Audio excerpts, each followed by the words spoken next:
Hello everyone, welcome back to the channel. Today we're going to be ranking, in my opinion. If you got a different opinion, put it down in the comments. But this is going to be my ranking of the Conjuring franchise. Stick around.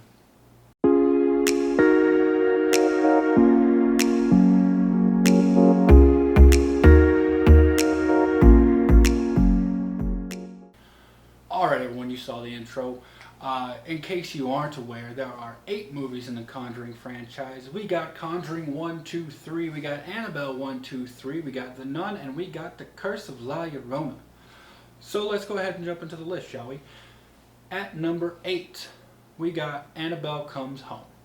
I'm just going to say, I really enjoyed all these movies, and I'm going to make sure to say something that I liked about every single one of them, all 8. The ones toward the end, toward the bottom of the list, it's not that I don't like them, it's just that there was something about them that I didn't quite like, and I'm going to make sure to say that too.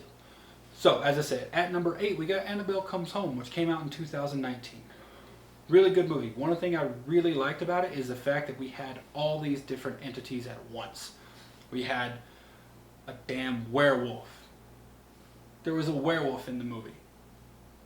So, that alone makes me like it, because I love werewolves. So, the thing I didn't like about it, though, there were no stakes. Absolutely no stakes at all in this movie. We had all these different entities and supernatural beings wreaking havoc. But the sun comes up the next day and everything's, it's back to normal. There were no stakes. So, that kind of detracts a little bit from the movie for me. So that's why Annabelle Comes Home is at number 8. Alright, at number 7, we have The Nun, which came out in 2018. The thing I like about it the most, Valak. I love Valak as a villain. Super creepy. I don't know if it's man or woman. I don't know what the hell it is. It's in a nun costume, traditionally a woman, but we don't know. Terrifying. Now, the thing I don't like about it is that they somehow took this terrifying villain and made it not scary. Like, all the scares were basically the same thing. Oh, let's slow pan the camera. Ah, there's something there. We're going to keep going. Oh, no, it's not there. That's all the scares in the movie. So, that's what I didn't like about The Nun. One thing I really loved about The Nun is Frenchie. And if you've seen the movie, you know Frenchie. He's the one who goes in and helps the father and the nun try to figure out what's going on, and you think he saves the day. But what actually happens, and some people might not even know this, but spoiler alert for The Nun. At the end, we think Valak has been vanquished. We think Taissa Farmiga's character has been relieved of this demon. But turns out, actually, what happened was that demon is now possessing Frenchie. You see a little indication of it as they're driving away. Now, why I love that so much is in The Conjuring 1, which came out 3 years prior. No, 6 years prior. Sorry. Anyways, The Conjuring 1, first time we see Ed and Lorraine Warren doing a lecture, there's a video of them performing an exorcism. In that exorcism, or in that video, they're actually performing an exorcism on Frenchie. So it calls all the way back, which I loved. I love callbacks like that. Just intertangling the universe a little bit more. So, with those reasons considered, that's why The Nun is at number 7. Alright, at number 6, we have The Curse of La Llorona, which I hope I said correctly, which came out in 2019. What I really loved about this movie, one thing that makes for incredible tension and fear for me, is when children are in danger. I think most people have some innate want to protect children. So if children are in danger, for me, it automatically heightens the tension. And if you've seen The Curse of La Llorona, it's the children who are in danger the whole time. Also, I really liked Father. I think he was a father. He wasn't really a priest anymore, but Raphael was his name, who helped Linda Cardellini and her children try to defeat La Llorona. Really liked his character, really loved him, like a street priest, like he's ready to brawl. with the Holy Spirit. What I didn't like, and I already mentioned it, I believe, they really hurt this movie in terms of box office, in terms of popularity, by denying that it was part of the Conjuring franchise before it came out. They really hurt it. People didn't go see it at the box office because they were under the impression that it wasn't part of the Conjuring franchise. Now I do believe they finally adjusted their mindset beforehand, and it was like, oh, we were just kidding, it is part of the Conjuring franchise. And who knows? They might not have wanted it to be, but then when they saw the backlash, decided to make that way. Because the only link that I'm aware of is Father Perez. You know, you see Father Perez in the Annabelle movies. I'm not sure if I remember him from the Conjuring movies, but he is with, you know, Ed and Lorraine Warren, I believe, in Annabelle Comes Home. Or no, at the one of the Annabelle movies, you see Father Perez and the Warrens. So there's the connection there. And Father Perez is in The Curse of La Llorona. He's the one who recommends Linda Cardellini's character to go see Father Raphael. So that's the link. I think that really hurt it, and that's one of the things I don't like about it, is the fact that there was all this wish-wash with the studio, whether or not it is or isn't part of the Conjuring franchise. So at number 6, we got The Curse of La Llorona. Alright everyone, at number 5, we got The Conjuring 3, The Devil Made Me Do It. The latest installation in the Conjuring universe came out just this year, a few weeks ago, maybe a month ago, not really sure. Don't remember exactly. Really enjoyed the movie. Opens up immediately with what I was talking about with The Curse of La Llorona. A kid is in danger. That child exorcism scene at the beginning, the way he was contorting his body, freaky as hell. So really enjoyed that. Let's see. What I really didn't like about it was the fact that it was just some human, really. Like, she was a witch, but she was really just human. Like, the only thing he had to do, spoiler alert, to beat it is take a sledgehammer to this big piece of stone altar. That's it. It's done. All you had to do. So the supernatural element kind of took a backseat. Another big problem, and this was my own doing, was that I actually looked into this movie, or looked into the real life case that inspired it before I watched the movie.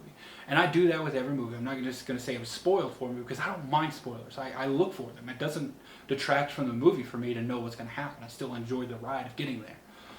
But for some reason, reading the actual case and what really happened in terms of the legal aspect, when I watched the movie, after it got past that initial exorcism with the kid, and when it transferred over to the other guy, I was just like, oh, well, that's not how it happened. No, that's not real. That's not how it happened.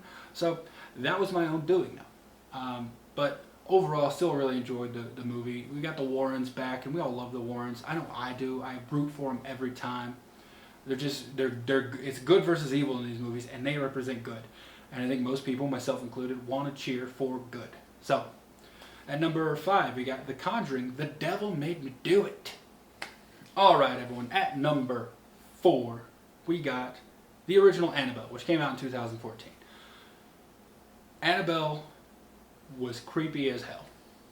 When we first got introduced to her in the Conjuring, the original Conjuring, which came out the year before, 2013, she was creepy. We got a tiny snippet of her story, and I think everyone was just so intrigued about her story. And from what I understand, she's one of the most crowd-gathering attractions in the Warrens' little cave of curiosities. So everyone was curious about Annabelle, and the fact that they used some porcelain creep doll instead of the original Raggedy Ann, which is what Annabelle really is, just hyped it so much more, made it so much scarier. So I really enjoyed it. The setting was scarier, back in those days. Once again, it comes back to the freaking kid is in danger. It's the infant, not just a kid. It is an infant. It's helpless. It can't run away. Can't do anything. And the fact that that's the one that's in danger, so we believe, made it, just hyped it up a little bit more for me. Made it a little bit scarier. I don't really have much negative to say about the movie. Just overall really enjoyed it. We're definitely on the upswing now. We're on the top half, so nothing really negative to say. So yeah, at number 4 we got the original Annabelle. All right, people, we're in the upswing. At number 3, we got Annabelle Creation, which came out in 2017. This is one of those rare combinations. It's a prequel. It's not a sequel. It's one of those rare combinations where that's the sequel slash prequel, whatever it is. The second movie does, in my opinion, is better than the first movie. Because Annabelle, good movie. Annabelle Creation, great movie. So much scarier than the original one. Once again, it's not an infant, but we got children in danger. It's a freaking orphanage set up in this people's houses. And like the entire story, how it played out, how the Annabelle ghost or demon or whatever it is came into being, it made sense to me. Like grieving parents, like, oh, I saw my baby, my dead child. PTSD response should validate that in your head. Like, I saw her standing by there. Why don't you come into this doll? Like, maybe it doesn't make sense to y'all, but it fucking makes sense to me. Like, you want a piece of her to live on with you. So just everything about the story and fucking tension that this movie builds. Like the main character, the girl in the wheelchair, the tension that you feel when that little girl is trying to escape danger, riding on that slow ass motherfucking lift down those stairs. Oh god, that tension. Mwah. Perfect tension building. And it was just scary. And the fucking scarecrow scene where you see the scarecrow and the headlights come on. Scarecrow's there, headlights come on again, and it's turned and looking at you, and it's fucking gone. It's like stop motion animation of horror. Just great. It was so good. So Annabelle Creation we got at number 3. Better than the original Annabelle, which is, odd for me. There is another horror franchise. There's only 2 movies that I know of where I believe that's also the case. That's the Ouija franchise. Ouija came out, it was pretty good. Not great. Barely good. Ouija or the Origin of Evil came out as a prequel. Way better. So that's another one of those horror movies that kind of supersedes the one that came before. Excuse me. So at number 3, once again, we got Annabelle Creation.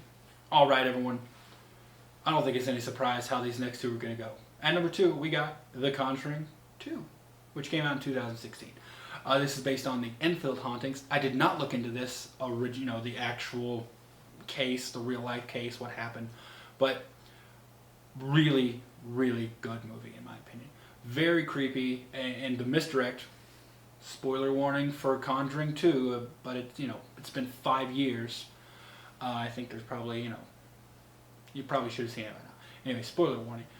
The misdirect we think this old guy, this old spirit who lived in the house is the villain all along, but no, we get introduced to Valak in this movie.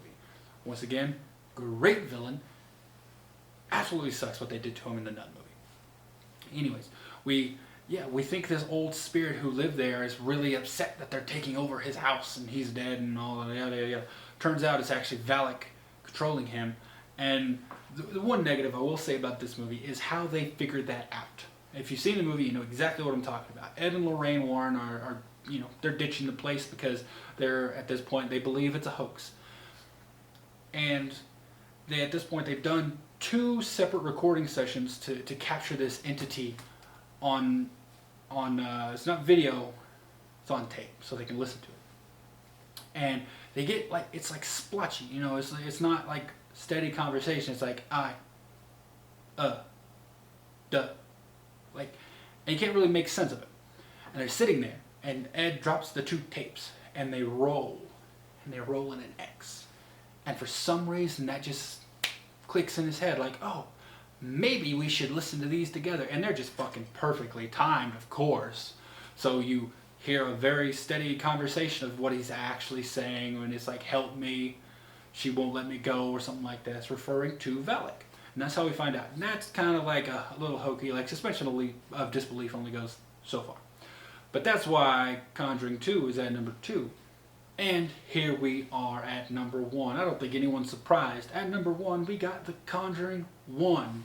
The movie that started it all way back in 2013, which is 8 years ago. Holy shit, time has flown. In this movie, we are introduced to the Warrens, and the very first case we see is the Annabelle case, which sparked the spinoff. But it was legitimately one of the scariest movies, newer horror movies I've seen in my time. And I'm not too old, not too young, but it was one of the scarier new horror movies that I've seen. And like I said, we're introduced to the Warrens, that Patrick Wilson and Vera Farmiga, just fantastic actors, and they do so well in those roles. It was just great. Everything about it was great. Fucking Bathsheba as a villain, and the scares, they're just iconic scares at this point. When she's sitting there with the match, and all of a sudden you see these hands reach out from the dark and just lost it. Shit was creepy as hell. And then of course, there's an iconic picture of her standing there, and you see the witch's feet hanging from the tree next to her. Also great. When she's folding the laundry off the line, and you see the sheet fly, and all of a sudden there's a person there for just a split second, and then it flies away, and then that's when you see Bathsheba up. One thing I didn't get: why the fuck didn't she run? Like, she did not run when she saw that. Like, there's someone in that woman's window. You better go. That's neither here nor there. But everything about it, I've never personally played hide and clap, but that sounds like you're inviting a fucking demon to play in your house. Don't do it. It's like a Ouija board. Don't do it. Just hit my light. Anyways, but for all those reasons, that's why The Conjuring, the original Conjuring in 2013, is at number 1. So those are my rankings, my opinion. If you've got something different, like I said, put it down in the comments. I'd love to see what you think about them. And if you know anything about any of the upcoming movies, Thin Man, Tall Man, something like that I'm aware of, I think was going to be a demon, which I think was shown in The Conjuring 2. I think it was just a very quick cameo in there. Anyways, if you're aware of any of those, put those down in the comments. And yeah, everyone, thanks for watching all the way through. If you did, if you would, give a like, maybe a subscribe. Thanks for staying with me.